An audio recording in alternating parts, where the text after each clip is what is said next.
जोशी जी एक एक आदमी से पूछ रहे हैं, कथा समझ में आई? सब कह रहे हैं हाँ बहुत बढ़िया कथा।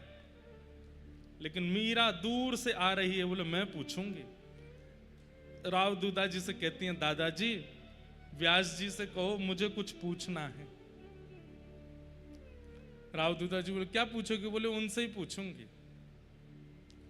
छोटी सी मीरा अपने दादाजी की उंगली पकड़ करके व्यास जी के पास आती है। व्यास जी माला लेकर के राव दूधा जी को पहनाते हैं, महाराजा हैं।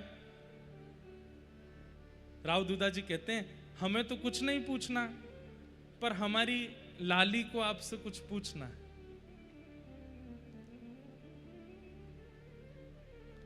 जोशी जी कहते हैं ये लाली पूछेगी? बोले हाँ।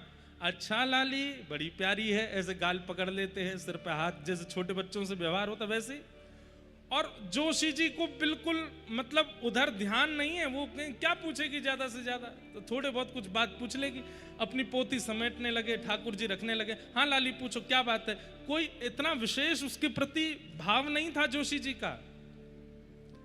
और मीरा धीरे से आती हैं और व्यासपीठ पर दोनों हाथ रखे, पलकें झपक नहीं रही हैं, आंखों से आंसू गिर रहे हैं। और मीरा कह रही हैं, जोशी जी आप रोज आकर के जिन गिरधर की कथा यहां सुनाते हैं, वो गिरधर मुझे कब मिलेंगे ये बताओ।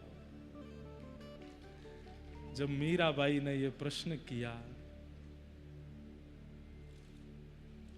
जोशी जी ने जब मीरा की ओर देखा तो अपने आप को व्यासपीठ पर बैठे हुए भी अत्यंत नीचा समझने लगे।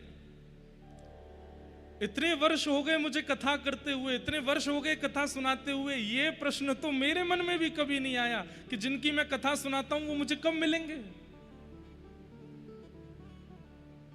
और मीराबाई एक छोड़ पकड़ लेती है धोती का और पकड़ करके खींच के पूछ रही है, जिनकी आप कथा सुनाते हो वो कब मिलेंगे।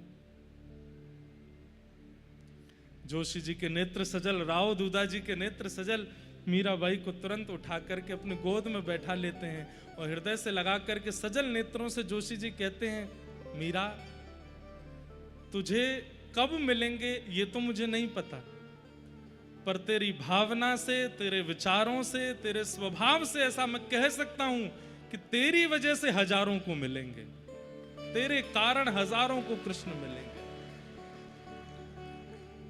मीराबाई कहती मुझे मिलेंगे ना? हाँ मिलेंगे लाली, क्यों नहीं मिलेंगे, बस आप कह दो कि मिलेंगे। हाँ मिलेंगे। जा रही हैं उतर करके फिर पीछे, मिलेंगे ना मुझको? बोले हाँ मिलेंगे। वो जैसे लीला करते हैं व्रज में, मेरे साथ भी करेंगे ना? बोले हाँ करेंगे। मैं तैयारी कर लूं, मटकी मंगा लूं, मक्खन निकाल लूं, दही की व्यवस्था कर ले, जा कर ले। दौड़ करके जाती है मीराबाई अपनी माँ के पास, मक्खन निकालो, दही मंगाओ, छीके पर टांग दो। क्यों? जोशी जी बोल के गए हैं गिरधर आएंगे, मेरे पास आएंगे। कथा सुनते सुनते हम लोगों का जीवन निकल रहा है, ऐसा विश्वास, ऐसी भावना हमारे चित्त में कभी नहीं आई। ऐसे ही नहीं मीरा बन गई वो, उनका भाव तो देखो।